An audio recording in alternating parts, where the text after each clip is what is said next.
Aleluia. Louvado e engrandecido é teu nome. Porque não há outro nome que importa que sejamos salvos, a não ser o nome de Jesus, Yeshua. E nós te adoramos, eterno Deus e Elohim, Senhor Todo-Poderoso, por tudo que tens feito em nossas vidas, Senhor. Não há, Senhor, ninguém acima do Senhor. E nós estamos debaixo nos teus pés aqui para te adorar nesta manhã e dizer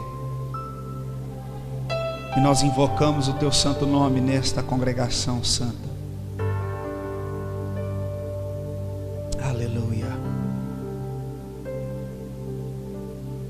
Nós te louvamos, Senhor. Louvamos a divindade do Deus Pai, Deus Filho e Deus Espírito Santo. Pai poderoso, Criador dos céus, da terra, de todas as coisas que há. Nós te glorificamos esta manhã. Não há um nome como o teu nome, poderoso para nos livrar e nos salvar. Pai, é em teu nome que nós oramos nesta manhã e pedimos a tua misericórdia, o teu amor sobre nós, o teu perdão. Pedimos a tua presença que venha repousar sobre nós, os teus filhos. Traz agora, Senhor, descanso a todo coração inquieto. Nós te damos toda a reverência para que o Senhor se manifeste nesta manhã no nosso meio. Em o nome do teu Filho Jesus Cristo que eu oro. Amém e amém.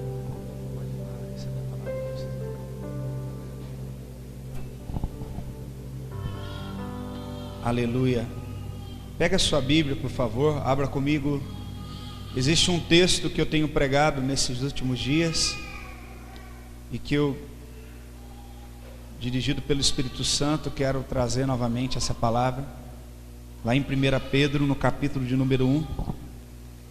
Agora que nós possamos ouvir a palavra, que você evite agora caminhar, andar, conversar. Se o seu celular estiver ligado e você não for utilizá-lo para a palavra, você pode, por gentileza, desligá-lo. Se você for utilizá-lo para a Bíblia, desative então a internet para que você não fique tentado a ver alguma mensagem importante que pode mudar a sua vida, né? Nesses minutos. A Bíblia fala que o homem não pode acrescentar nenhum côvado em relação à sua vida. Então, se é algo que pode mudar a sua vida, é a palavra de Deus. Então vamos ter comunhão com a palavra agora. Não tenha comunhão com o celular, com mensagens.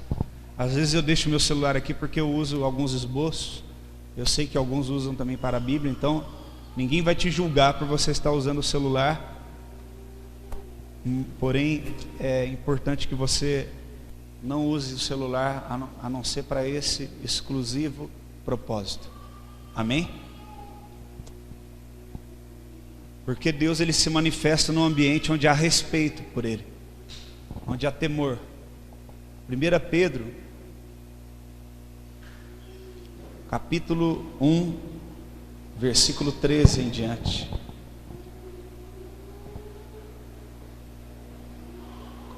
Eu quero ler o versículo 13 na NVI e os outros versículos depois na versão anterior. Portanto, estejam com a mente preparada, prontos para agir. Acho que tem que chegar um pouquinho para cá, o Latachou, porque ali apagou algumas palavras ali. Eu acho que é a formatação. Prontos para agir e estejam alertas e coloquem toda a esperança na graça que lhes será dada quando Jesus Cristo for revelado.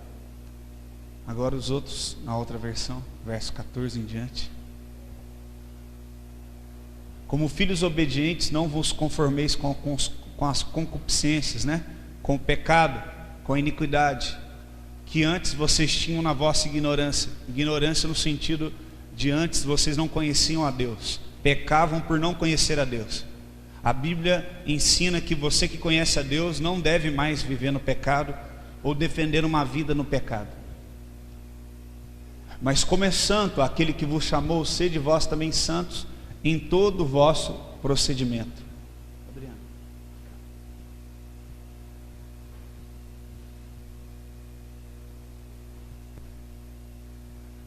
Sede santos em todo o vosso procedimento, em todo o seu proceder.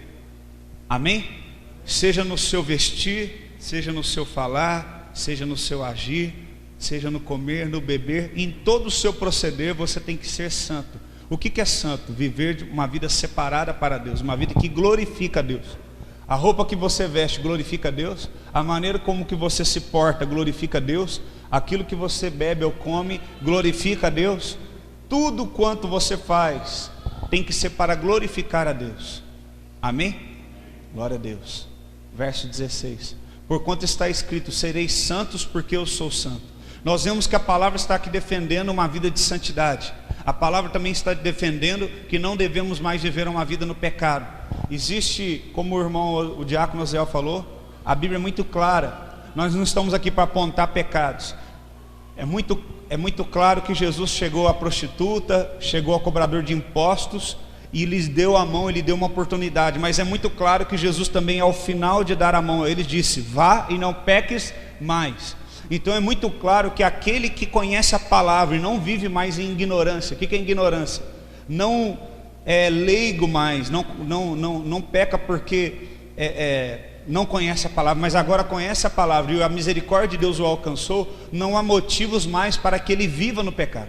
Então essa desculpa que muitos dão, não, a igreja tem que ser mais hospital e menos tribunal. A igreja tem que ser isso, a igreja tem que ser aquilo. Não sabe o que está falando, não sabe o que é a igreja. A igreja tem que ser um lugar onde se prega e vive a palavra de Deus. Então a igreja tem que ser hospital sim, porque a igreja precisa cuidar dos feridos. Mas a igreja precisa também pegar a palavra e colocar em prática e exortar os pecadores sim, para que a igreja não se torne em libertinagem. Senão não haverá diferença entre trevas e luz.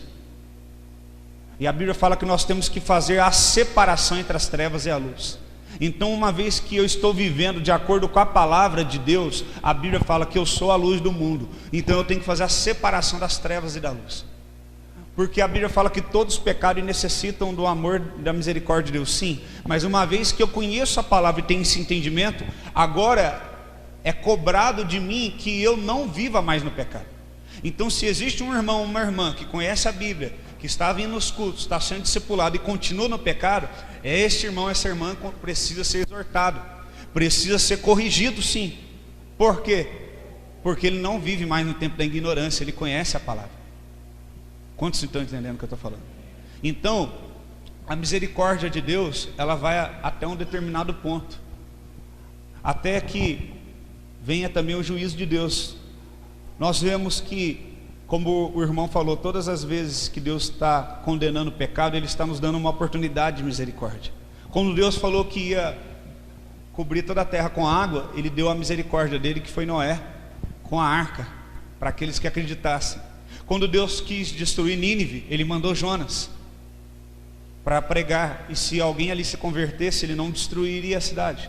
Então veja só, irmãos, que a misericórdia de Deus, ela tem um tempo determinado, um prazo estabelecido, e após se cumprindo a misericórdia, vem então o juízo. Então não devemos de forma alguma abusar da misericórdia de Deus, mas aproveitarmos e agarrarmos nessa oportunidade que nos está sendo dada. Amém? Então, como eu devo viver uma vida santa? Em todo o meu procedimento, em tudo quanto eu vou fazer, eu devo viver uma vida separada para Deus. Será que Deus aprovaria as coisas que nós temos feito? Será que Deus colocaria os pés dele aonde você tem colocado?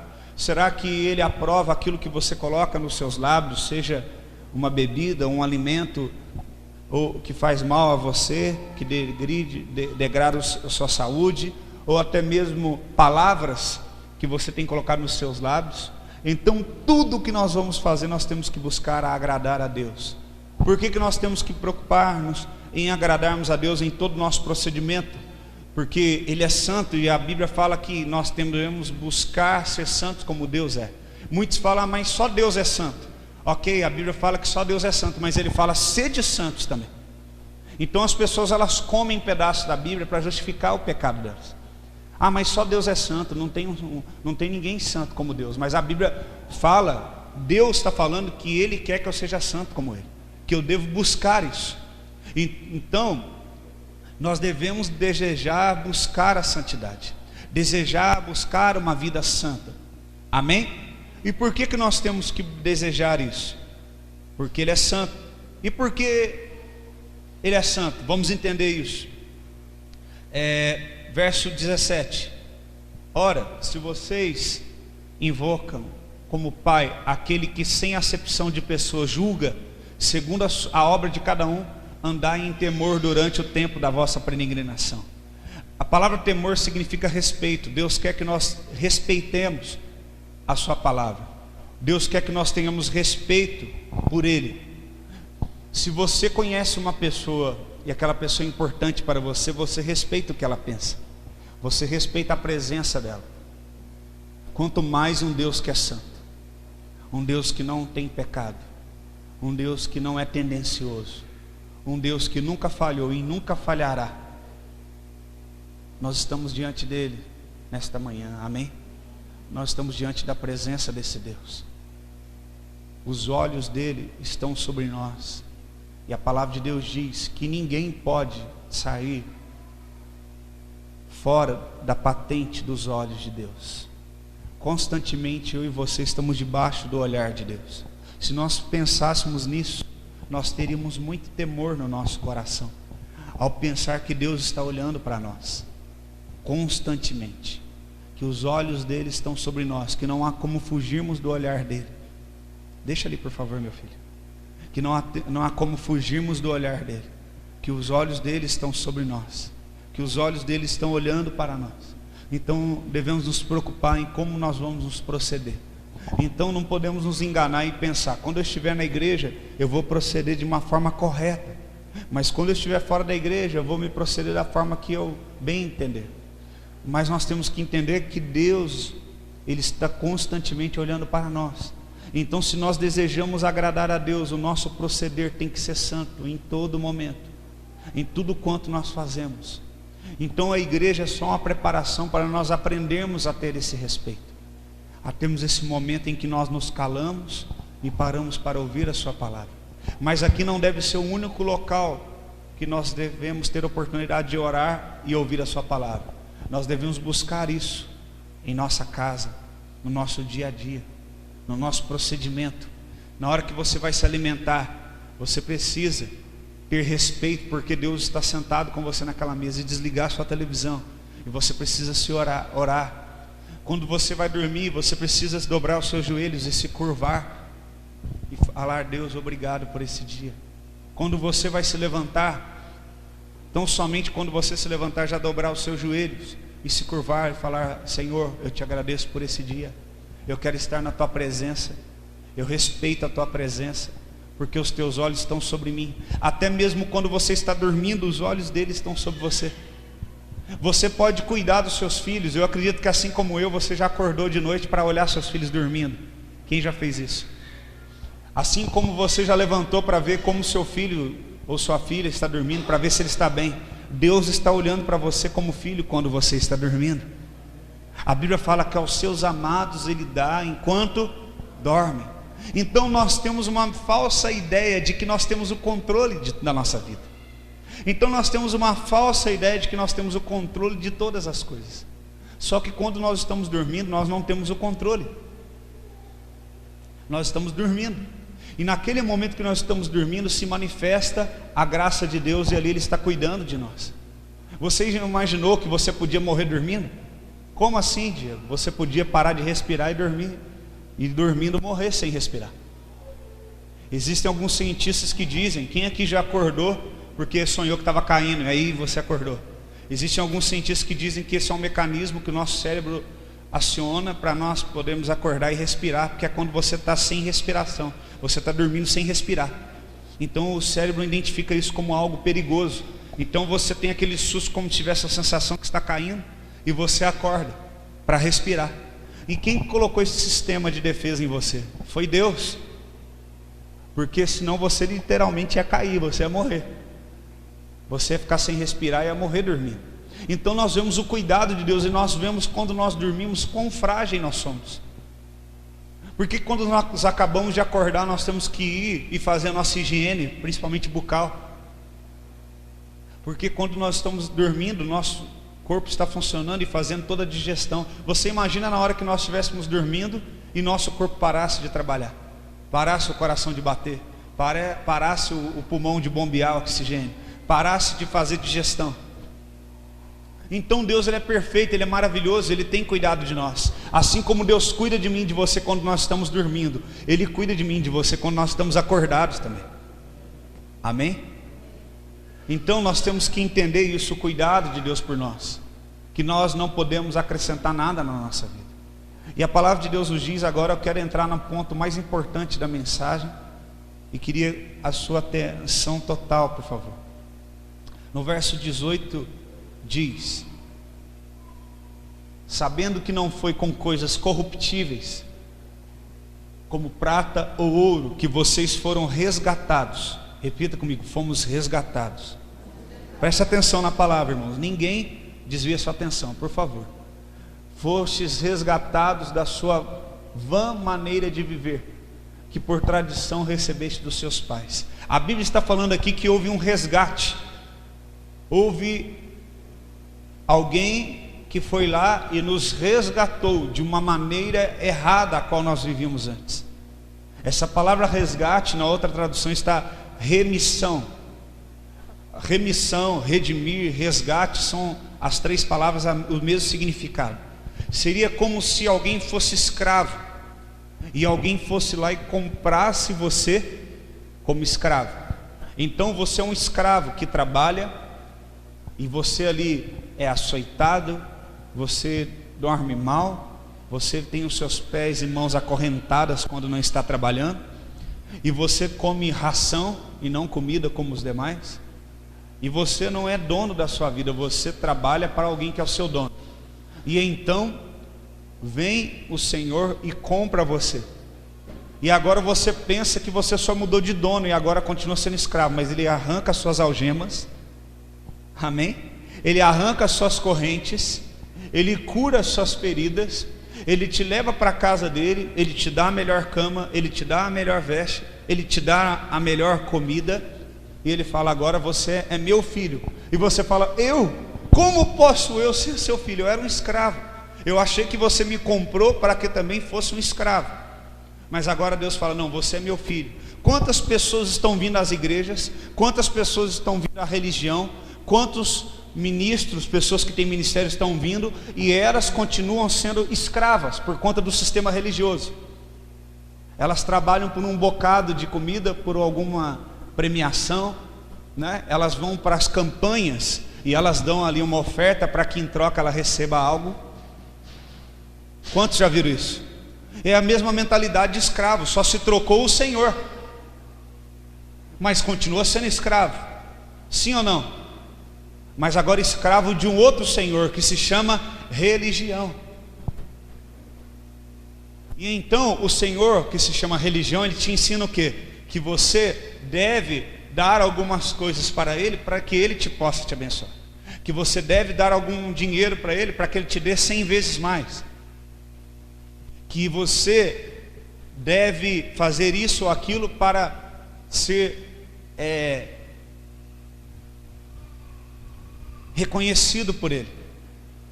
Mas agora esse Senhor que se chama Pai, que se chama Deus, Ele pega e coloca o Filho dele para morrer por nós, pelos nossos pecados, e Ele fala: agora vocês são meus filhos.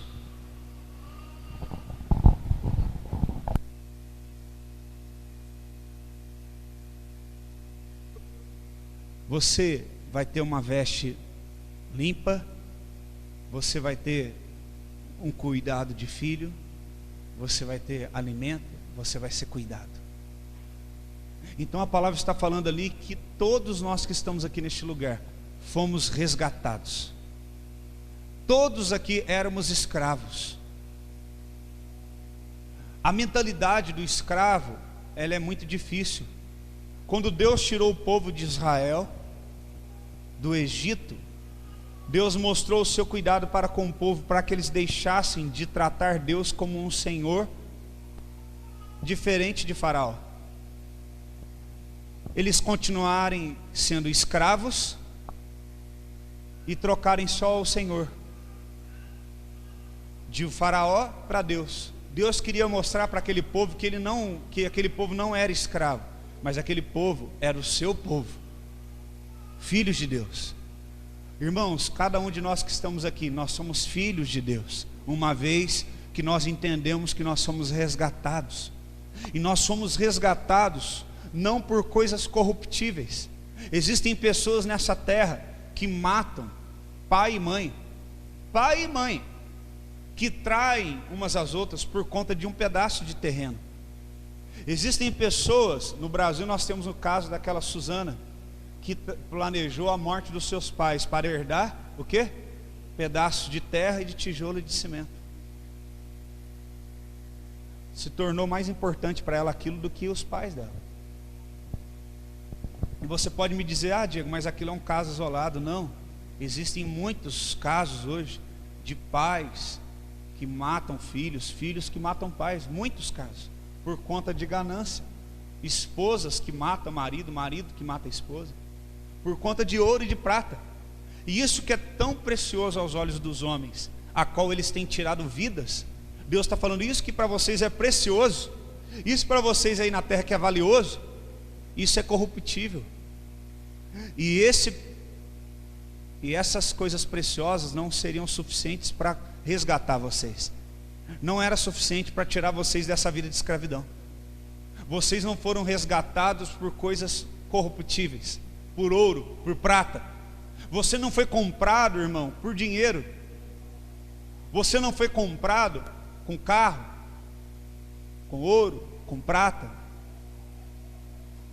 Mas você foi comprado, no verso 19 diz, pelo sangue de Jesus. Mas com precioso sangue, como de um cordeiro. Repita comigo, mas pelo precioso sangue, como de um cordeiro, sem defeito, sem mancha, o sangue de Cristo. Nós vamos repetir 3 vezes isso. Vamos lá, 1, 2, 3, já.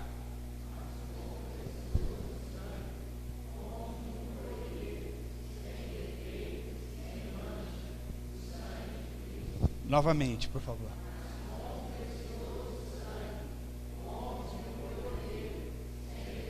Sem mancha, o sangue de...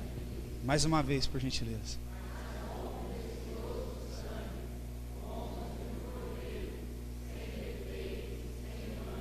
O sangue de Cristo. Foi dessa forma que você foi comprado. Foi dessa forma que você foi resgatado. E por que, Diego, que foi necessário que Jesus morresse por mim? Porque lá em Hebreus, no capítulo 9, no versículo 22, o Samuel vai colocar para a gente, você pode deixar sua Bíblia aberta em 1 Pedro ainda. Hebreus 9, 22. Vamos caminhar.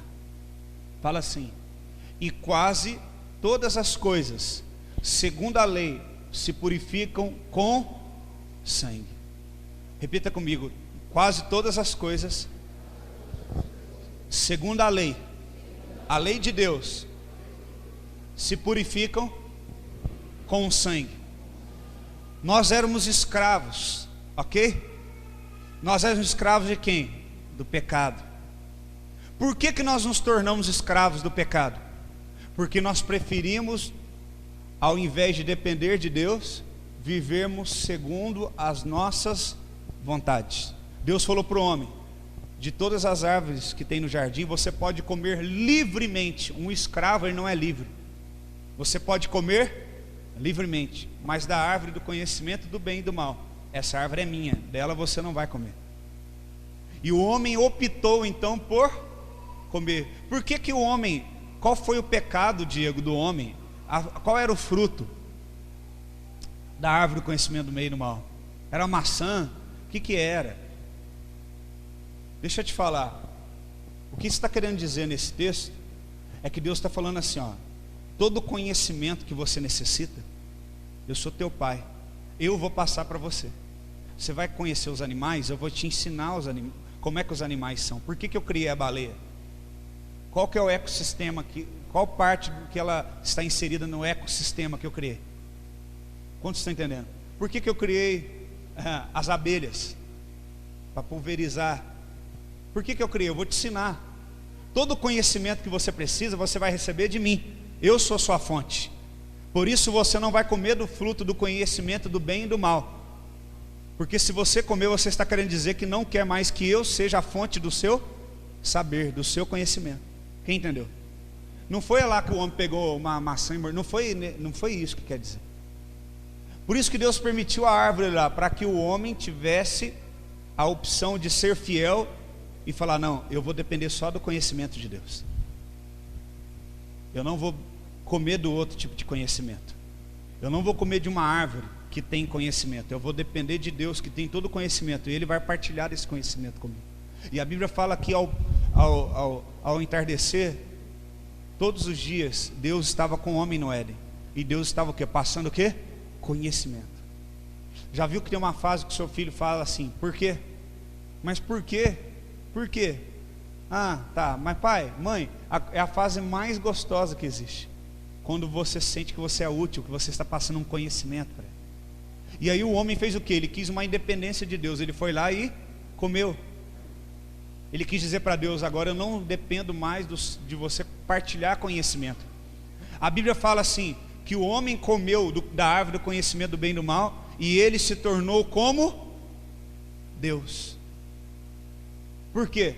Porque agora ele obtém, presta atenção, ele obtém o conhecimento sem depender de Deus. Deus conhece o que é bom? Deus conhece o que é mal? Sim, mas a diferença é que Deus é santo, e Ele se separa do mal. Ele não tem participação do mal, embora conhecendo. Deus sabe da nossa ingratidão para com Ele, sim ou não? Deus sabe das pessoas que mentem na terra? Deus sabe das pessoas que tramam mal contra as outras? Deus sabe das pessoas que desejam matar as outras? Deus vê a maldade, a injustiça na terra? Só que aí tem pessoas que acham que Deus é omisso. Nossa, que de Deus isso tudo? Não, Deus ele se separa da maldade. Ele não faz parte dela, mas ele intervém com justiça na maldade do homem. E por isso que a Bíblia fala que para que o homem não se tornasse eternamente daquela maneira, Ele tirou o homem do Éden, para que não comesse também da árvore da vida. Então Deus ali neutralizou.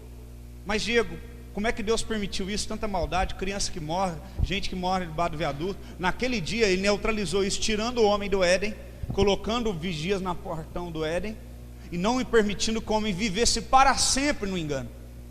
E que um dia esse homem, esse ser humano, fosse resgatado dessa condição de escravo. Quem está entendendo o que eu estou falando? E fosse comprado, e teria que ser por um preço de sangue, porque aquilo que era impuro, nós éramos impuros, só pode ser purificado com derramamento de sangue. Porque sem derramamento de sangue não há remissão. Repita comigo: sem derramamento de sangue não há remissão. Amém? E aí diz, no versículo 12 do capítulo 9 diz, coloca por favor, 12, 13 e 14. Pode pôr isso. E não pelo sangue de bodes e novilhos, mas por seu próprio sangue, entrou uma vez por todas no santo lugar, havendo obtido uma redenção eterna. O que é isso?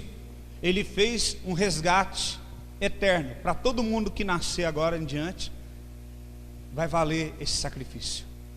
Ele comprou todos. Verso 13: porque se a aspersão do sangue de bodes de todos no passado e das cinzas de uma novilha santifica os contaminados, quanto à purificação da carne, verso 14, quanto mais o sangue de Cristo,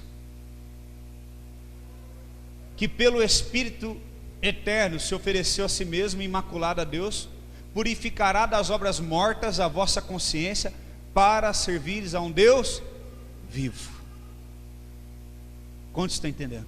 Isso é só uma introdução para chegar onde eu quero te mostrar. Então, quantos entendem aqui a nossa condição anteriormente de escravos? Quantos entenderam? Então você não pode falar assim, não, agora eu consegui um bom trabalho, estou ganhando bem, agora eu sou dono do meu nariz. Não, todos aqui eram escravos. Todos nós aqui éramos profanos.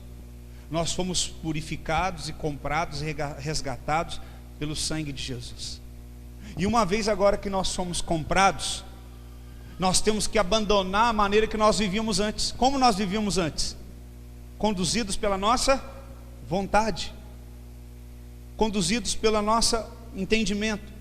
Assim como Adão optou por adquirir da árvore do conhecimento e não depender mais do conhecimento de Deus. Então agora você vem para a igreja, você se assenta, você ouve a palavra e quer aprender a palavra. Prossigamos e permanecemos em prosseguir, em conhecer a Deus.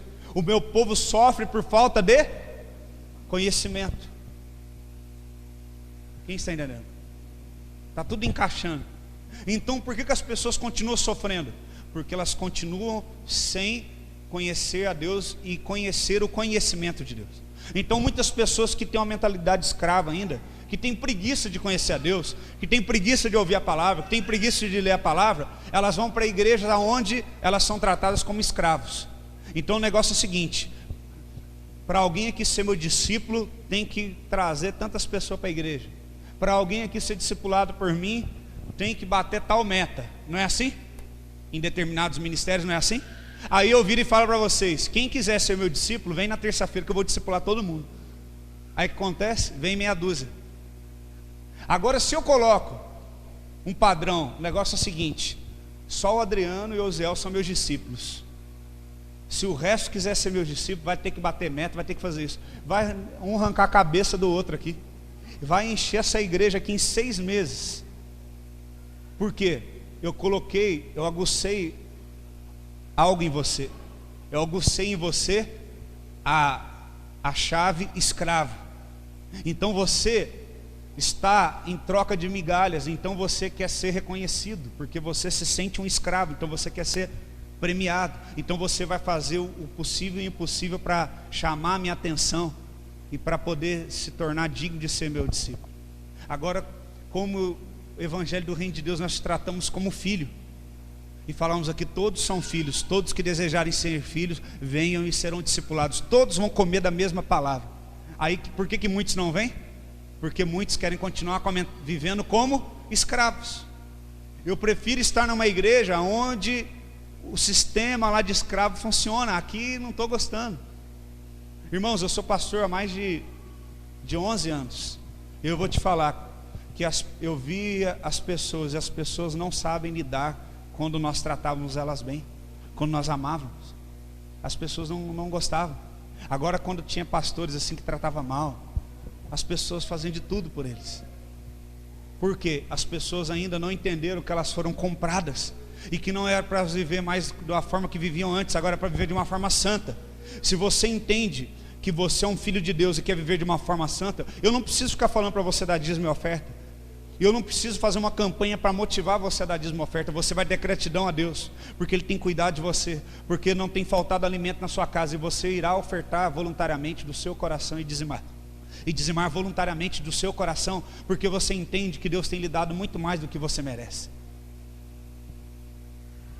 Se você tem um entendimento de filho, eu não vou ficar insistindo para você vir aos cultos ou vir nos discipulados, porque você como filho vai entender que o seu desejo é de conhecer mais a Deus, e que você depende de conhecer diretamente dele, e que você não quer comer de uma árvore, você não quer fazer como Adão, você não quer viver como você vivia no passado, que você namorava com quem você queria, que você casava com quem você queria, que você fazia negócios com quem você queria, que você fazia coisas sem direção de Deus. Mas agora você fala, não, eu não quero dar mais nenhum passo na minha vida sem o conhecimento de Deus, sem o aval de Deus, sem antes Deus falar comigo, sem antes eu buscar uma direção do meu pastor, me ajudar a orar comigo. Eu não quero mais depender, eu não quero plantar uma árvore do conhecimento do bem e do mal no fundo da minha casa e me alimentar dela. Eu quero me alimentar de Deus, eu quero depender do conhecimento de Deus.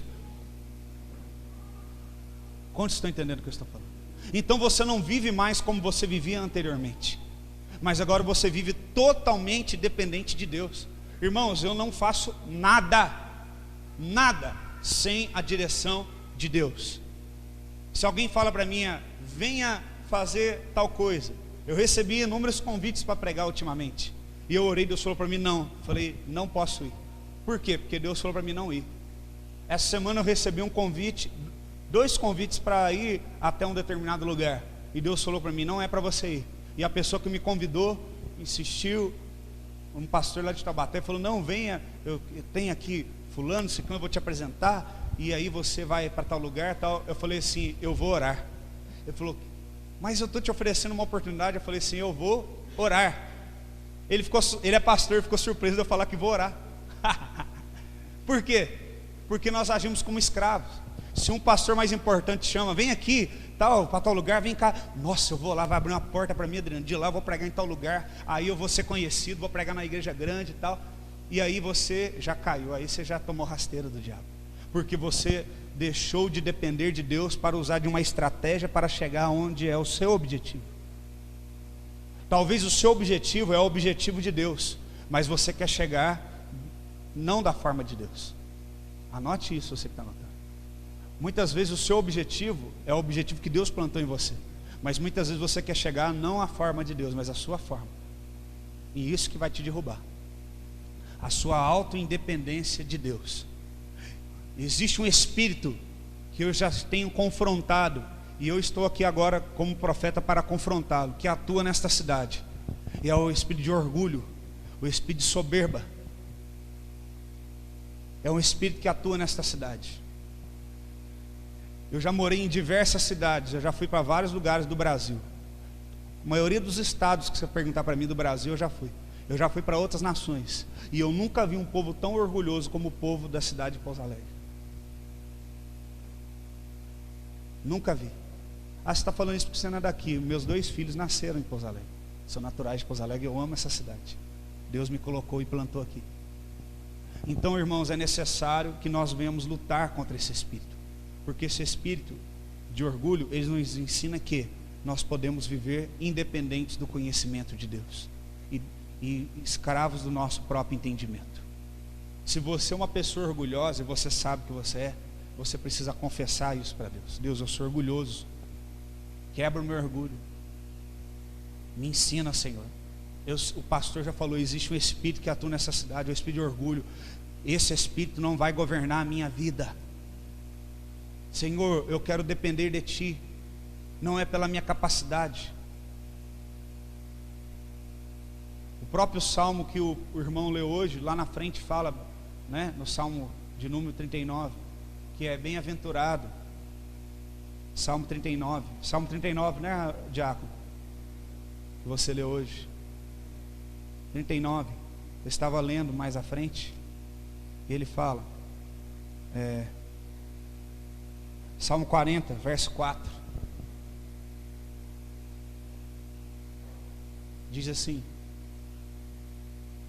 bem-aventurado o homem que faz do Senhor a sua confiança, que não atenta para os soberbos, nem para os apóstatas mentirosos. Bem-aventurado aquele que faz do Senhor a sua confiança. Em contrapartida, existe um outro texto da Bíblia que fala o quê? Maldito o homem que confia em si mesmo, na sua própria força. Quando fala maldito o homem que confia no homem, eu já ensinei isso aqui. Não é um homem confiar em outro homem, em outro indivíduo. Quando fala maldito o homem que confia no homem, a Bíblia, quando fala homem, várias vezes está falando da raça humana. Por isso que não fala mulher. Fala homem no sentido da raça, porque o homem foi criado primeiro, a raça humana. Então fala, maldita a raça humana que confia na sua própria raça humana. É isso que está querendo dizer. Na sua própria natureza. E faz dela a sua força. Deus está falando isso, que o homem é maldito por confiar em si mesmo, porque lá no Éden o homem confiou em si. E hoje eu estava orando com o irmão aqui, Deus me deu uma revelação clara de algo que eu quero, não está aqui na mensagem que eu vou pregar, mas rapidinho eu vou compartilhar. A Bíblia fala que Deus, Ele abate os soberbos, mas exalta os humildes. E aí Deus falou comigo, sabe qual que é o problema das pessoas, Diego? Eu falei, qual é? É que elas estão lutando para se colocarem em uma posição. E eu não dei direito e autorização para ninguém se colocar em posição. Ninguém na terra aqui tem o direito ou tem a autorização da minha parte de se colocar numa posição. A gente acha que o soberbo é aquele que quer ser além do que ele pensa que ele é. Mas o soberbo não é isso. O soberbo é qualquer um que se acha no direito de se colocar em uma posição que seja. Foi o que Deus falou para mim. Se você pegar isso aí no seu espírito, isso vai mudar a sua vida, como mudou a minha aqui. A gente entende que a gente acha, não, eu não sou soberbo, porque eu, pela minha capacidade, eu cheguei aqui. Agora o soberbo é aquele que você olha, não, aquele ali ele acha que ele é além, e ele está querendo ir além, mas não é aquilo tudo. A gente tem um padrão de soberbo, a pessoa que se acha além do que realmente ela é. Mas para Deus, soberbo é qualquer um que quer se colocar em qualquer posição na qual Deus não o colocou. Meu irmão, a nossa dependência de Deus tem que ser tanta que em qualquer posição que nós estejamos, aquela posição tem que ser uma posição em que Deus nos colocou e não que nós nos colocamos na nossa própria confiança. E isso é tão sério. Por que é tão sério? A Bíblia fala que Deus abate os soberbos. Qual que é o padrão bíblico para você falar isso, Gil? A Bíblia fala que Lúcifer, Deus colocou ele em uma posição. Quem Deus colocou, quem foi colocado, ele foi colocado naquela posição por quem? Por Deus. É para ele ficar quietinho. Mas ele quis se colocar numa posição, além dele não ter capacidade de estar ali, Deus o colocou.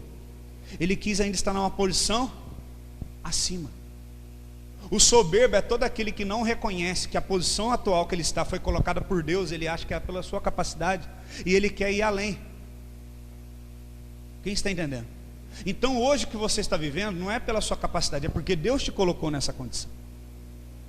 Quem está entendendo? Então porque Lúcifer quis se exaltar e colocar numa posição acima daquela a qual Deus havia colocado, a Bíblia fala que Deus o abateu. Esse é o soberbo. O soberbo Deus abate. Quando ele está falando da soberbidade, ele está falando de Lúcifer, que foi o primeiro soberbo. Então quando você quer se promover, se colocar numa condição, você esquece dessa dependência de Deus, você já se tornou um soberbo. Mas a Bíblia fala, então como é que eu vou chegar naquela posição que Deus me prometeu? Mas a Bíblia fala que Deus exalta aquele que é humilde. Então Deus, você está esperando em Deus, você não toma nenhuma atitude em você. Deus te pega e te coloca na posição que Ele prometeu para você. É Ele que te coloca. Isso eu vou pregar um outro dia. Mas se você ler o texto de Êxodo, de Gênesis, Noé terminou a arca. Procura lá em Gênesis. Eu já preguei isso em primeira mão para algumas pessoas, mas não preguei na igreja ainda. Quando ele terminou a arca, sabe o que ele fez? Fala que ele ficou do lado de fora da arca e esperou Deus mandar ele entrar. Deus falou para ele: entra agora você e sua família. Mesmo ele colocando as mãos para fazer um trabalho a qual Deus o mandou fazer, ele não se achou digno o suficiente de se colocar dentro da arca. Agora segura essa aí. Quantos pastores, quantos ministros, por estarem fazendo um trabalho em nome de Deus, estão se achando dignos o suficiente para se colocar numa posição que Deus não falou para ele: vai e fique nessa posição. Por isso que a Bíblia fala que nós não devemos impor nossas mãos precipitadamente e ungirmos pessoas. Por isso que tem se ungido tantos homens aí, em tantas igrejas, que têm dinheiro, mas não têm autoridade espiritual. Quem está entendendo o que eu estou falando? É muito rico isso que eu estou falando, se você estiver entendendo. Eu estou indo lá fundo. Então, a Bíblia está nos ensinando que eu só posso glorificar a Deus na posição que eu estou, porque se eu estou ali, foi Deus que me colocou. Noé construiu toda a arca, estocou todo alimento para ele e para os animais. Coloca alimento para você, para sua família, para os animais. Colocou. Aí o que ele fez? Vou esperar a chuva cair, estou aqui dentro já, terminei tudo. Olha a mentalidade de Noé. Vamos sair. Pai, mas a gente já terminou, está cansado, vamos sair. A arca não é nossa, a arca é de Deus. Mas nós trabalhamos nessa arca há tanto tempo, mas ela não é nossa, ela é de Deus. Você colocar as mãos para fazer algo para Deus não faz você digno daquilo. Você não é dono do seu filho. Seu filho é herança do Senhor. Você não é dono da sua vida é do Senhor. Você não é dono do seu casamento é do Senhor. Você não é dono dos seus bens, os seus bens são para a glória do Senhor. Você fazer algo em nome de Deus, Deus te comissionar algo, não quer dizer que você é digno de falar, não, agora tomar uma posição que não é sua. Noé ficou do lado de fora e Deus falou, agora Noé, entra você e a sua família na arca. Aquela hora que eu li aquele texto na minha Torá, eu chorei. Eu falei, que coração que é esse que Noé tinha? Ele era um homem segundo o coração de Deus. Porque quantos pastores estão à frente da igreja e tratam a igreja como sendo sua? O maior desafio de um pastor, irmão, sabe qual é? Que ele é tentado constantemente a tratar a igreja como sendo dele. Eu estou aqui porque Deus e a minha esposa fomos colocados, Deus nos colocou, eu e minha esposa, nessa posição. Mas vocês não são meus. Vocês pertencem ao Senhor. Vocês são a igreja preciosa do Senhor. Eu sou a igreja preciosa do Senhor. E eu devo cuidar de vocês, da noiva, porque um dia o noivo vem buscá-la. Como João Batista falou, eu sou só amigo do noivo, só estou cuidando dela. Eu não posso tomá-la para mim, porque eu não sou o noivo. Importa que ele cresça ou diminua. Então quando você entende isso, você que está no computador, você que está na bateria, você que toca, você que limpa, você entende que tudo que você faz é para a glória de Deus.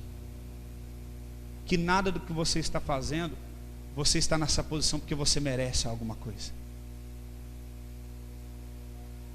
E aí você entende que você não é escravo, você é filho. Quantos estão entendendo? Diga amém.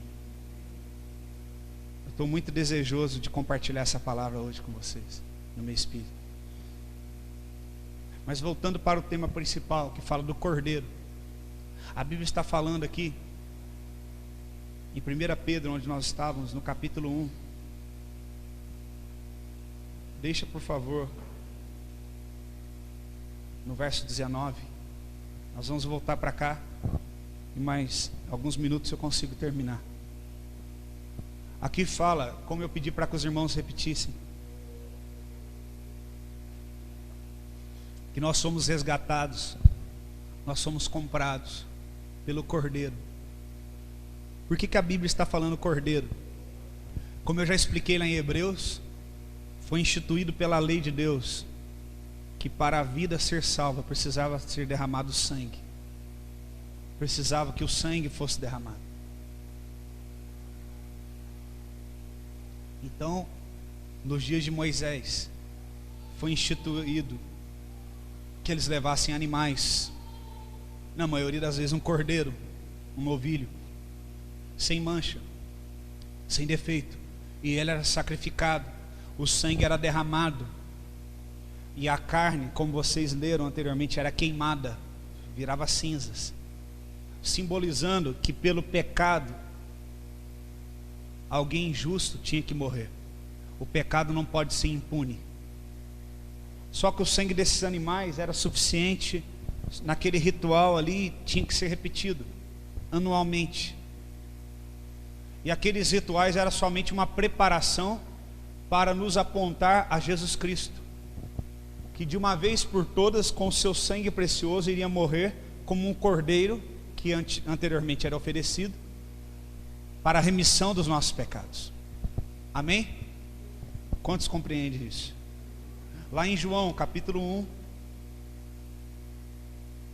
no verso de número 29, João Batista, quando viu Jesus Cristo, ele apontou e disse, e João Batista, quero lembrar você que ele era da tribo de Levi, ele era um sacerdote, ele poderia vestir a roupa de sacerdote e oferecer sacrifício para a remissão dos pecados. Ele apontou e falou, no dia seguinte, João viu Jesus, que vinha para ele e disse, eis o Cordeiro de Deus, que tira o pecado do mundo. Repita comigo, que tira o pecado do mundo. No versículo de número 36, ele fala novamente, ele repete dizendo, e olhando para Jesus que passava, disse, este é o Cordeiro de Deus. Pode deixar no 1:19, por favor. 1:29, né? Irmãos, essa palavra, quando eu li e entendi, eu achei muito poderosa. Porque eu comecei a pensar que eu, sendo um ser humano, não consigo convencer uma pessoa. Se eu chegar para o Adriano e convencê-lo, de tentar convencer de alguma coisa, eu sei que ele é uma pessoa muito instruída e inteligente, e ele não vai de primeira me ouvir, a não ser que seja algo da parte de Deus e o Espírito Santo toque nele. Pessoas que nós amamos, você chega numa pessoa que você ama muito, ela fuma, e você fala: por favor, para de fumar, isso vai fazer mal para a sua saúde, isso não vai te fazer bem, e você não consegue fazer com que ela pare de fumar. Uma pessoa que você ama, talvez sua mãe, seu pai, seu irmão, um amigo, você vira para uma pessoa que você ama e fala para ela: para de sair com essas pessoas não te fazem bem, são más companhias, vão te levar para um caminho ruim, e aquela pessoa, ela paga caro porque ela não te dá ouvidos. Você não consegue convencer uma pessoa de uma coisa simples, de deixar uma amizade, de deixar um vício, quanto mais tirar de dentro dela todo o pecado. Quem está entendendo o que eu estou falando? Agora a Bíblia está falando que este Jesus, o Filho de Deus, este Cordeiro de Deus, ele tem o poder de tirar o pecado de dentro de mim e de você. Aleluia! Ele tem esse poder, irmão, de tirar pela raiz. Ele tem o poder. João apontou e falou assim: olha, ele estava querendo dizer: eu sou um sacerdote que, por conta de ver a corrupção do sacerdócio levítico, que estão corrompidos, que estão vendidos para Roma, eu não quis vestir estola sacerdotal, eu não quis ir para o templo fazer sacrifício, eu vesti pele de animal e fui para o deserto pregar. Mas eu estou vendo como sacerdote que aí vem um cordeiro, não um cordeiro de um animal simples que tem que ser feito anualmente, mas o Cordeiro de Deus, que de uma vez por todas irá tirar o pecado de dentro dos homens. Porque para tirar o pecado de todo mundo, precisa ser arrancado de dentro dos homens, porque a iniquidade habita dentro de mim e de você, uma vez que nós abandonamos o conhecimento de Deus para vivermos a nossa maneira, ao nosso próprio conhecimento, ao nosso próprio entendimento. O homem conseguiu descobrir o fogo, ele conseguiu criar botões, ele conseguiu criar vestimentas. Antigamente ele colocava as folhinhas para se esconder, agora já criou roupas, agora já criou avião, já criou carro. O homem está vivendo muito bem independente de Deus. Mas aí vem Cristo e fala: não, vocês precisam voltar para Deus, para o conhecimento de Deus, e eu vim para resgatar vocês para isso, para abandonar a vida que vocês viviam vã no passado, para agora viver dependente de Deus. E João Batista aponta e fala: ele é o Cordeiro de Deus que tira o pecado. Essa mágoa que está dentro do teu coração, ele tira. A inveja, ele tira. A vergonha, ele tira. O medo, ele tira. Os ciúmes, ele tira. Qualquer que seja o pecado, que for o meu Deus, o meu Senhor Jesus, o Cordeiro de Deus, ele tira o pecado. Aquele outro cordeiro oferecido, ele não tinha o poder de tirar o pecado. Por um determinado tempo, o sangue dele que era derramado e as cinzas que eram jogadas, eles eram suficientes para remir uma família, para remir uma casa, para resgatar por um determinado tempo. Mas este cordeiro enviado da parte de Deus, este cordeiro poderoso, o próprio Filho de Deus, o primogênito, o unigênito de toda a criação, o primogênito de toda a criação, ele tem o poder de tirar de uma vez por todas o pecado de dentro de nós. Aleluia! De tirar pela raiz. Então nós podemos abrir nosso coração e dizer: Senhor, arranca de nós todo o pecado, arranca de nós, Senhor, todo o assédio imoral que quer nos tirar da tua presença. Sabe esse desejo que você tem às vezes de largar tudo, de largar sua família, de abandonar a Deus, de parar de seguir a Deus? Ele pode tirar isso dentro de você se você desejar. Se você pedir, ele tira de você. Ele tem o poder de tirar o pecado. Este é o Cordeiro de Deus que tira o pecado. Para mim é a coisa mais poderosa de mudar o coração das pessoas, porque eu estou vendo o buraco que ela vai cair, mas ela não consegue ver, ela não consegue me ouvir. Ela vê o testemunho da minha vida, mas ainda assim não é suficiente. E eu entendi que eu não tenho esse poder, porque só esse poder quem tem é Jesus. Ele tem o poder de tirar o pecado. de tirar o desejo que você tem hoje, um desejo que vai te afastar de Deus, um desejo que vai te afastar da presença dEle. Ele tem o poder de tirar isso de dentro de você. Ele tem o poder de fazer isso. Então você pode dizer: Senhor, me ajude, tira de mim isso, tira de mim esse desejo que me leva para longe de Ti. Arranca de mim todo desejo de pecado. Você pode fazer isso agora, curvando a sua cabeça, nesse instante orando e pedindo para o Senhor: arranca de mim o pecado agora, Pai, pela raiz. Arranca de mim esse desejo pelo pecado. Arranca, Senhor, em o nome do Teu Filho Jesus Cristo, que eu oro, Senhor, o Cordeiro de Deus que tira o pecado, que tira o pecado. Faça com que Ele arranque o pecado dentro de você agora, e vai confessando. Confesse os seus pecados a Ele. Dá nome ao seu pecado e diga: Senhor, eu quero ficar livre deste pecado hoje. Você talvez está decepcionado com você mesmo, porque pessoas que você sabe que amam você te deram conselhos e você não ouviu. Mas não se sinta, você realmente é responsável por isso, mas não se sinta culpado. Peça o perdão de Deus e seja livre, porque nenhuma pessoa tem a capacidade de mudar isso. Só Deus pode tirar o pecado de dentro de você. Se você desejar ser livre, sinceramente dizer: Senhor, eu quero ser livre deste pecado hoje. Eu quero ser livre da masturbação, da imoralidade sexual. Eu quero ser livre da mentira, da inveja, dos ciúmes, da maledicência. Eu quero, Senhor, do roubo, da traição, do adultério, da pornografia, dos vícios. Arranca de mim, Senhor, do ódio, da mágoa. Talvez você está doente na tua alma porque você está escravo do pecado. O meu Senhor hoje, o Cordeiro de Deus, quer tirar o pecado de dentro de você, porque o pecado ele gera morte. O salário do pecado é a morte. A morte e a condenação eterna, longe de Deus. A Bíblia fala que não haverá união entre as trevas e a luz.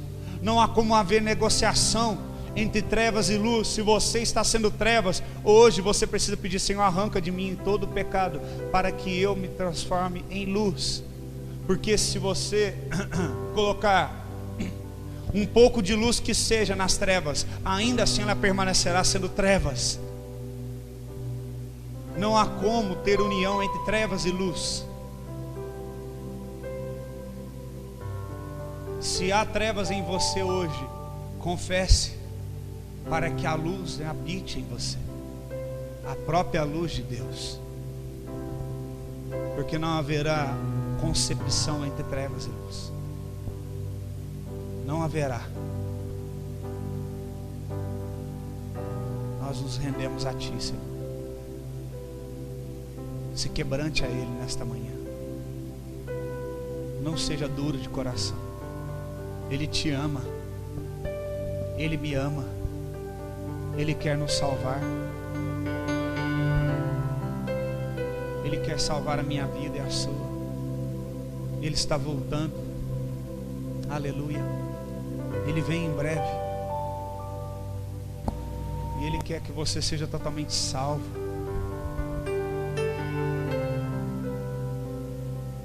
Aleluia. Você pode ser livre se você desejar e falar: Senhor, arranca de mim todo o pecado. Arranca de mim todo o pecado. Tira, Senhor. Se você não tem desejo de orar, fala a verdade. Fala: Deus, eu não gosto de orar. Eu não gosto de ler Bíblia. Eu gosto de outras coisas, mas não gosto das coisas do Senhor. Às vezes eu faço por obrigação, eu até tento, mas não consigo. Muda o meu coração, transforma o meu coração. Faz eu gostar das coisas que o Senhor gosta, e faz eu odiar as coisas que o Senhor não gosta.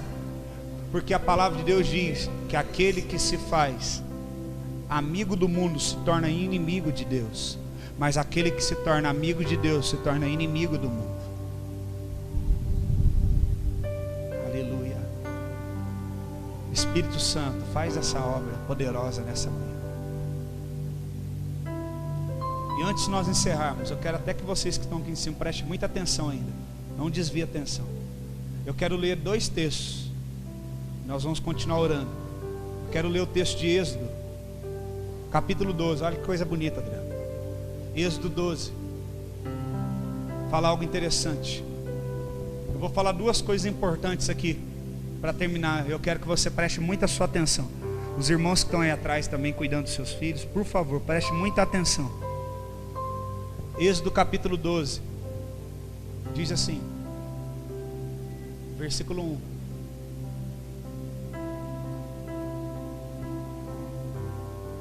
Ora, o Senhor falou a Moisés e a Arão na terra do Egito, dizendo: Este mês será para vocês o primeiro dos meses, e este vos será o primeiro mês dos meses do ano. Vai ser o primeiro mês do ano. Falai a toda a congregação de Israel, dizendo: Ao 10º dia deste primeiro mês, tomará cada um para si cada família vai tomar um cordeiro, segundo as casas dos pais, um cordeiro para cada. Presta atenção, acorda, Marcelo, presta atenção. Um cordeiro para cada família. Cada família precisava de um cordeiro. Cada família precisava de um cordeiro. Verso 4. Mas se a família for pequena demais para um, tomá-lo-á juntamente com o vizinho mais próximo da sua casa, conforme o número de almas, conforme ao comer de cada um fareis a conta para o. Veja só, a conta das pessoas é baseada na quantidade de um, e não o inverso. Por quê? Olha que tremendo. Quem que é o Cordeiro de Deus? Aqui está simbolizando quem? Jesus. Sabe por quê que não o contrário? Porque nunca, jamais, a quantidade de pecadores que necessitam de remissão será maior do que o Cordeiro. Será que você entendeu? Mas sempre o Cordeiro vai ser maior. Aleluia. O Cordeiro vai ser maior do que o número de pecadores que necessitam de resgate e remissão. Ele está falando, pega um cordeiro por cada família. Só que se esse cordeiro, a família for pequena demais para o cordeiro. Por que a família é pequena demais? Porque o cordeiro sobremodo é maior. Você vai então chamar os vizinhos, você vai chamar os amigos para comerem o cordeiro também. Deus está falando para você, querido, para você se unir a Cristo, para que Ele transforme a sua vida, tire o pecado dentro de você, e que você chame outros também para fazer parte disso. Eu mudei recentemente, há uns 6 meses, e embaixo de mim mora uma chinesa. Eles vieram da China e moram há 5 anos no Brasil. E o marido dela fuma toda hora, e isso incomoda muita gente. Às vezes a gente tem que ficar com tudo fechado com esse calor.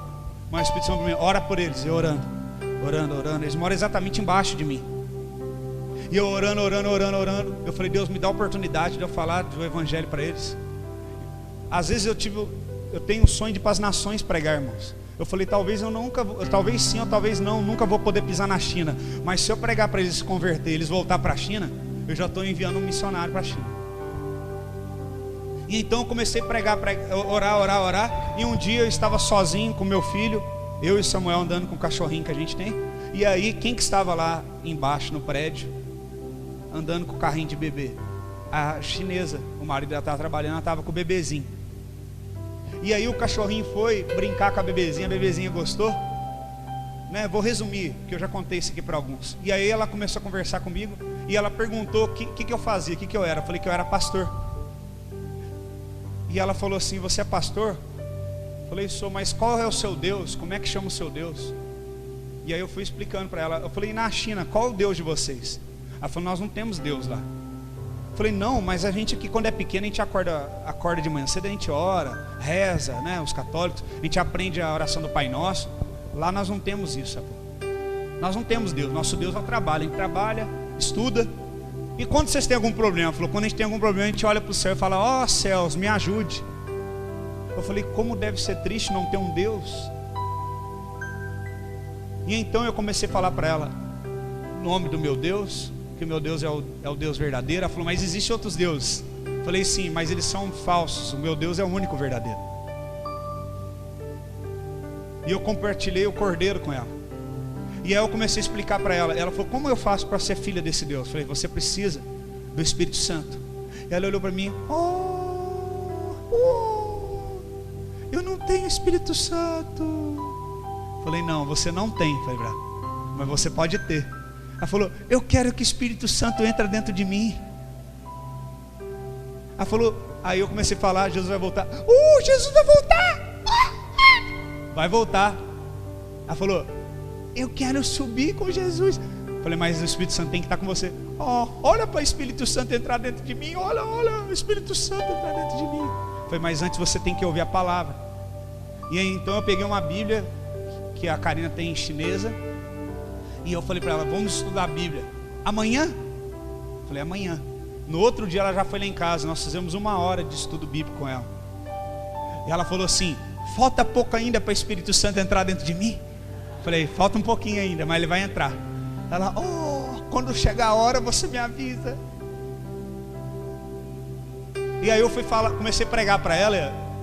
Primeiro que ela fala pouco português. Segundo que ela não lê nada em português. E aí eu não entendo nada de chinês. E aí eu fui falar para ela, então Moisés, Davi. Ela falou, Moisés é alguém? Eu falei, é da Bíblia, nunca ouvi falar. Davi é uma pessoa? Eu falei, nunca ouvi falar. Eu falei, meu Deus, ela não conhece nada.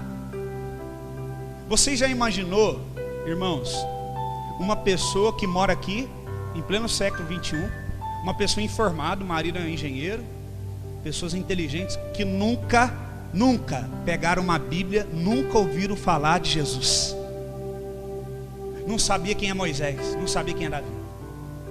E eu falei, meu Deus. Irmão, e a gente prega para ela, fica assim, ela quer comer, irmão, ela quer a palavra, ela está com sede. E eu fico impressionado porque nós nos acostumamos. A gente tem Bíblia no celular, tem Bíblia para todo lado, e a gente não tem a fome e a sede de Deus que eles têm. Eu falei, meu Deus, será que é justo 3 vezes por semana as pessoas da igreja ouvir falar sobre Deus e querer continuar vivendo no pecado, enquanto uma pessoa como essa nunca ouviu falar de Jesus? Nunca! E a China, um dos países mais populosos do mundo, quantos milhões estão na China sem nunca ter ouvido falar uma única história bíblica, nunca ouviu falar de Jesus. Eu estou falando de uma pessoa instruída, não é uma camponesa que mora lá no campo da China, não. Eu estou falando de uma pessoa instruída. E eu chorei, porque eles não sabem que tem um cordeiro que tira o pecado de dentro deles, que tira o fardo. Porque pode ser preto, branco, chinês, japonês, amarelo, rico, pobre, todo mundo tem fardo, querido, que só Ele pode tirar. Todo mundo tem pecado que só o Cordeiro de Deus pode tirar. E eu comecei a falar, e ela falou assim, mas tem gente que tem o Deus Sol. Eu falei, tem. E ela falou uma hora, como é que eu vejo Deus? Como é que é a face de Deus? Eu queria ver Deus. Aí eu explicando para ela que quando ela for para Deus, se for uma nova criatura, tiver um novo corpo, ela vai poder ver. Mas ela não entendia. Aí Deus falou comigo na hora. Nós estávamos do lado de fora, assim, no dia. E eu falei assim, esse dia está muito calor, né? Ela falou, tá calor, tá muito calor. Aí eu falei assim, agora é umas 6 horas, você imagina o sol do meio-dia. Ela falou, Eu falei, agora você imagina. Olha só o que eu falei para ela, né, irmãos. Ela ficou com o olho cheio d'água. Você imagina você olhar para o sol do meio-dia, aquele sol do meio-dia, você olhar para ele, ficar olhando para ele assim diretamente. Não consigo, é muito poderoso, é muito poderoso. Eu falei, então imagina você olhando para o Criador dele. Ela fez assim, o Criador dele, o Criador de todas as coisas. Ela falou, eu falei, não dá para olhar.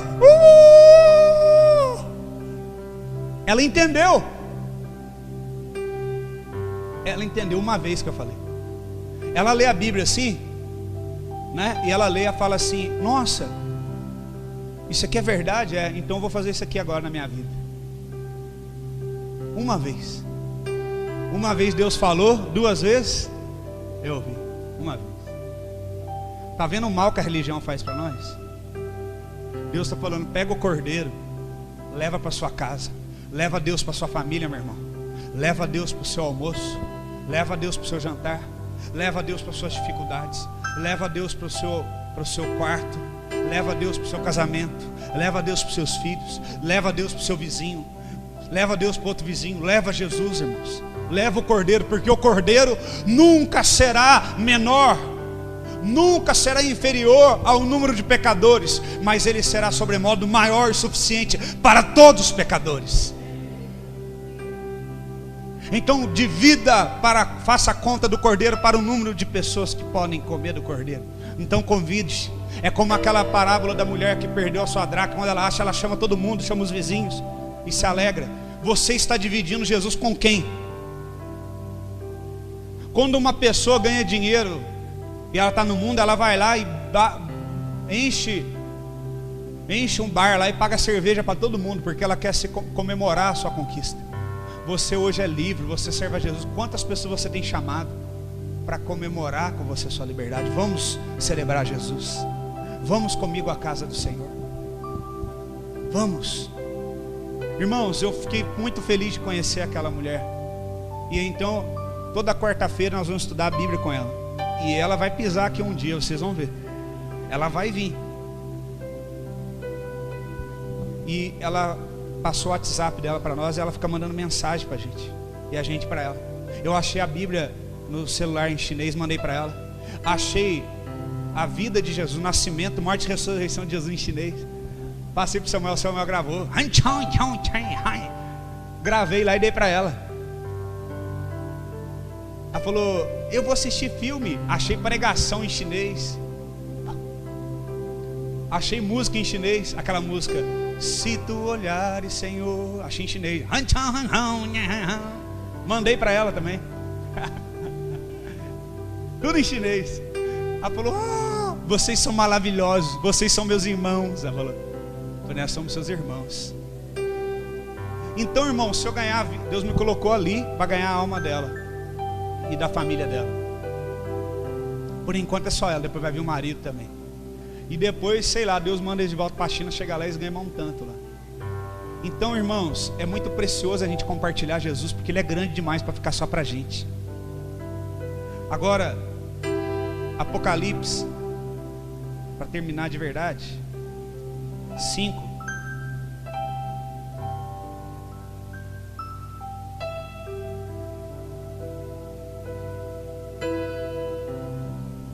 Todas as vezes que você rejeita isso, você deixa de falar de Jesus, as pessoas estão esperando aquele que vai morrer por ela ainda, aquele que vai se entregar. Jesus já morreu. E aqui em Apocalipse 5 fala assim: vi na mão direita daquele que estava sentado no trono um livro escrito por dentro e por fora, e todo selado, lacrado, com 7 selos. Vi também um anjo forte que proclamava em grande voz. Preste atenção. Quem é digno de abrir o livro e desatar os seus selos? Preste atenção que vocês, ó. Ora, nem no céu, nem sobre a terra, nem debaixo da terra, ninguém podia abrir o livro, nem mesmo olhar para ele. E eu chorava muito, porque ninguém foi achado digno de abrir o livro, nem mesmo de olhar para ele. Todavia um dos anciões me disse: não chores, eis aí o leão da tribo de Judá, a raiz de Davi, que venceu para abrir o livro e desatar os seus selos. Então vi no meio do trono e dos 4 seres viventes, e entre os anciões de pé, um cordeiro como tendo sido morto. Um cordeiro que parecia ter estado... Quando eu leio isso dá vontade de chorar.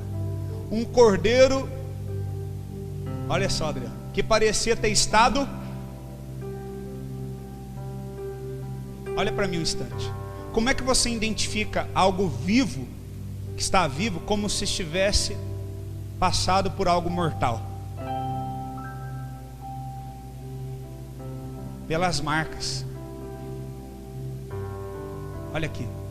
A Bíblia fala, olha para mim, que o cordeiro que tinha que ser oferecido pelas famílias, ele tinha que ser o quê? Sem mácula e sem defeito. Amém? Tem gente esperando que Jesus venha, que Deus venha fazer algo grandioso por ela ainda. Quando que Deus vai fazer algo grande por mim? Tem gente que canta, o melhor de Deus ainda está por vir. O melhor de Deus já veio, se chama Jesus Cristo. As demais coisas são acrescentadas através desse melhor que já foi entregue. Então nós temos uma expectativa como se Deus tivesse que fazer algo ainda por nós, mas Ele já fez, Ele entregou Cristo. Então todas as vezes que nós fazemos isso, é como se nós estivéssemos falando, Jesus, vai lá na cruz, morre de novo, para suscitar em mim esse sentimento. Ou então todas as vezes que nós pecamos rejeitando a cruz, é como se estivéssemos nos enfiando cravos novamente em Cristo. Só que tem o seguinte, ainda não é necessário, porque o sacrifício dele foi suficiente, mas ainda que Jesus desejasse ser sacrificado por mim e por vocês de novo, ele não podia fazer isso. Sabe por quê? Embora ele tenha um corpo glorificado hoje, olhos como chama de fogo, ele agora tem defeito. O cordeiro sem defeito, que morreu por mim e por você, agora tem defeito. Coloca o dedo no meu, aqui ó, olha as marcas, Tomé, os cravos. Eu era um cordeiro perfeito, sem defeito, agora eu sou um cordeiro defeituoso, com defeito. Porque isso prova que eu fui um cordeiro oferecido. O único cordeiro oferecido como remissão que está vivo é ele. Os outros morreram, mas ele ficou com as marcas de defeitos do seu sacrifício. Por isso fala que um cordeiro que parecia ter estado morto, porque ele tem as marcas daquilo que o matou, mas ele está vivo. Amém? Ele está vivo, só que agora ele tem as marcas da morte. Ele tem as marcas para que nós possamos lembrar que o cordeiro que era sem mácula, sem defeito, ele se tornou com defeito, se tornou marcado, para que nós soubéssemos que o sacrifício dele é suficiente para nos perdoar. Quem entendeu, diga amém. Isso é muito forte.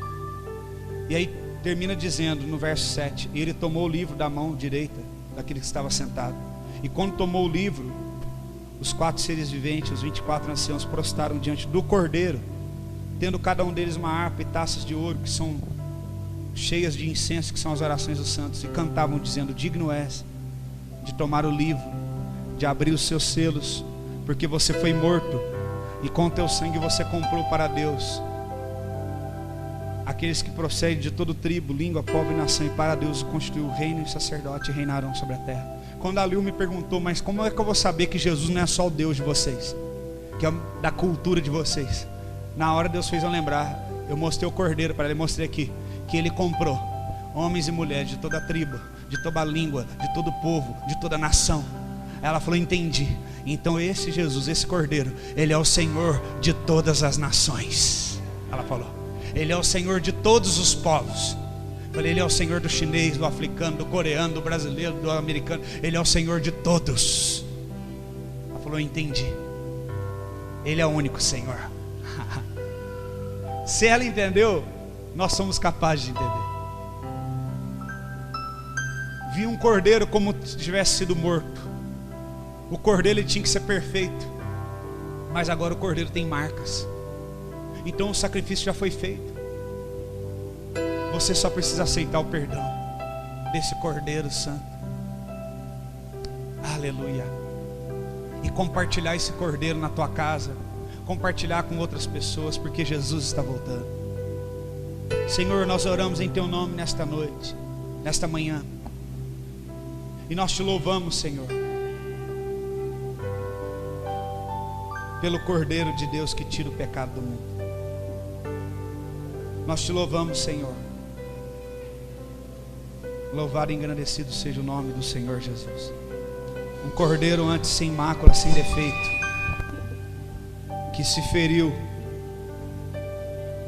que se fez ferido na cruz, e pelas essas feridas nós somos sarados. O cordeiro de Deus que tira o pecado do mundo. A Ele nós damos a honra e a glória. A Ele nós damos todo o louvor. Perdoa os nossos pecados. Nos purifica, Senhor, de todo e qualquer pecado, a tua igreja. Que a tua igreja tenha uma mentalidade de filho e não de escravo. Que nós possamos aceitar, Pai, o sacrifício que foi feito pelo Senhor Jesus. Porque o Senhor nunca desejou pecado, mas se tornou pecado por nós. O Cordeiro perfeito de Deus se tornou Cordeiro com marca dos cravos, para que lembrássemos que o sacrifício foi suficiente. E nós queremos tomar esse Cordeiro para nossas famílias, para a nossa casa. Levar esse Cordeiro, Pai, para outras famílias também. Compartilhar o teu amor. Aleluia.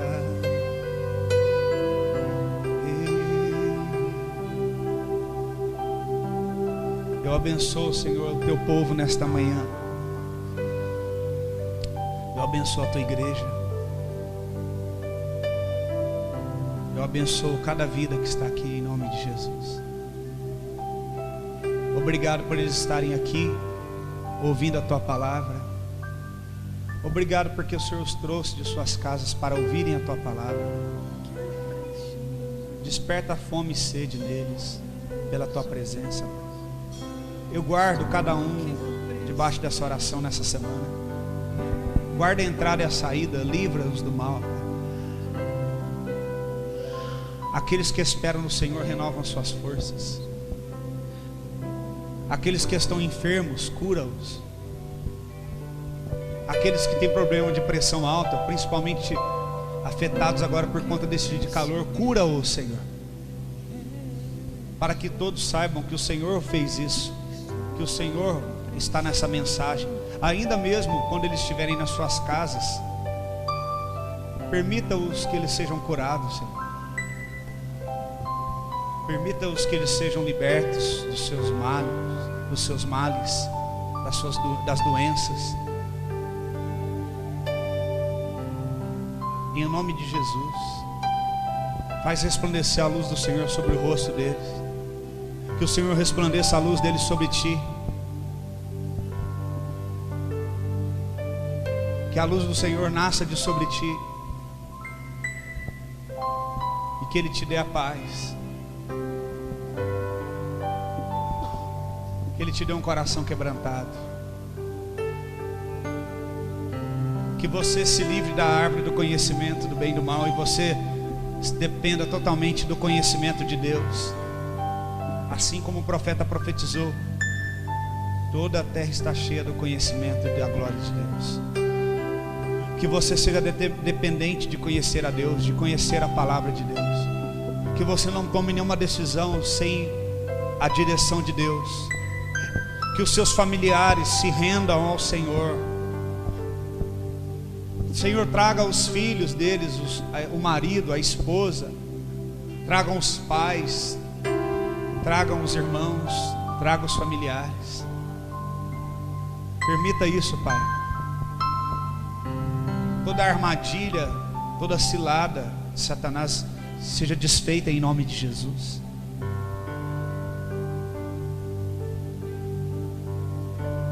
Livra-os de todo o mal.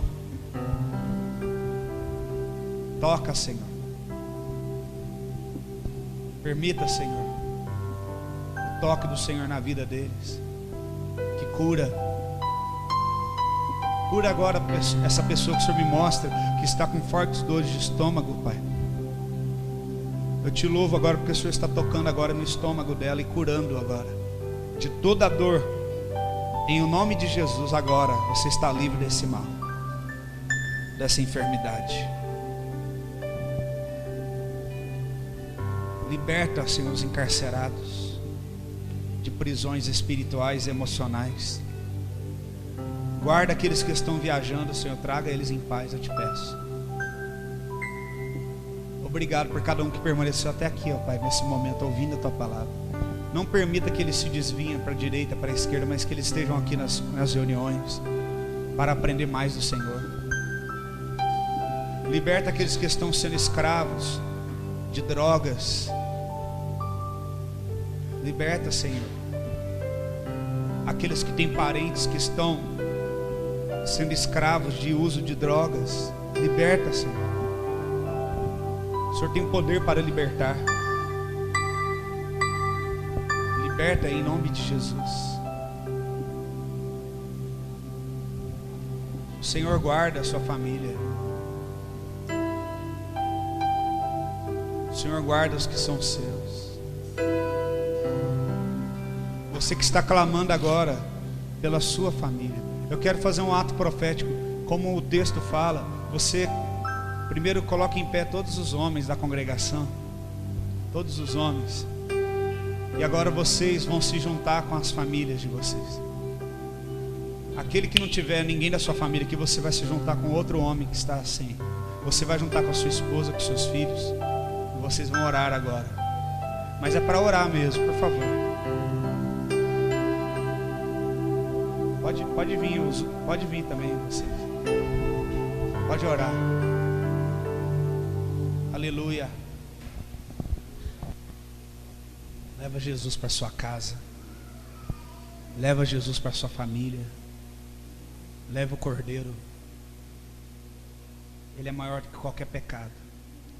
Que o amor do nosso Deus e a graça do nosso Senhor e Salvador Jesus Cristo e a consolação do Espírito Santo esteja com toda a igreja. Amém.